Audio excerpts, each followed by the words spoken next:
Com o Cadastro Ambiental Rural, CAR, muitos proprietários rurais estão identificando a necessidade de restaurar suas áreas de preservação permanente, APP, e reservas legais, RL.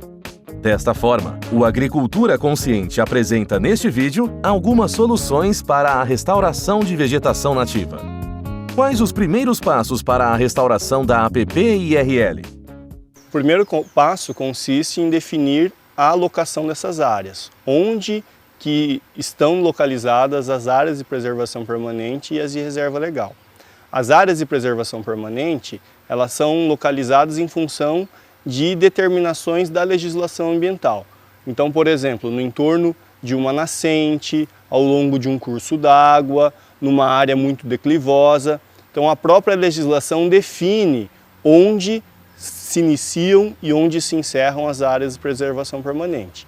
Já a reserva legal, ela fica a cargo do produtor definir onde que ele vai alocar a sua área de reserva legal, o que precisa ser posteriormente aprovado pelo órgão ambiental.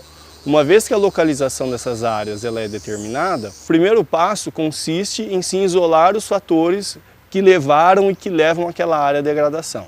Existem vários fatores, como incêndios, invasão da área pelo gado, processos erosivos. De nada vai adiantar eu iniciar um processo de recuperação da área se os fatores que levaram à degradação dessa área persistirem no local. Então, por exemplo, como que eu isolo a área em restauração dos fatores de degradação? Cercando a área, controlando processos erosivos, lembrando-se que muitos desses processos erosivos eles podem se iniciar fora da minha área de recuperação. Então não basta que eu tenha um olhar para a área ser recuperada, eu preciso entender o contexto em que ela está inserida, para que justamente esses fatores de degradação eles sejam devidamente isolados. Quais as principais técnicas de restauração florestal? As técnicas de restauração elas são determinadas essencialmente pelo potencial que a própria área tem de se auto-recuperar e pelas expectativas de quem promove a recuperação. Então, por exemplo, se eu tenho uma área que tem um potencial natural de se auto-recuperar, eu tenho um banco de sementes, tenho mudas crescendo naturalmente ali na área, plântulas, ou eu tenho uma mata próxima que dispersa sementes para a área que eu vou recuperar, o método mais adequado é simplesmente o isolamento da área. Basta que eu deixe de degradar para que essa área se recupere sozinha. Agora, existem situações onde esse potencial ele já foi perdido, como no caso, áreas de plantio de cana-de-açúcar ou agricultura intensiva, em que o uso do solo com herbicidas, a mecanização leva à perda desse potencial de autorrecuperação, principalmente em locais em que há baixa cobertura, reduzida cobertura de vegetação nativa. Nesses casos, não é possível contar com esses processos naturais. E é necessário, então, que o próprio homem restabeleça uma cobertura de vegetação nativa para desencadear esses processos. Nesses casos, o que se faz é o plantio de mudas.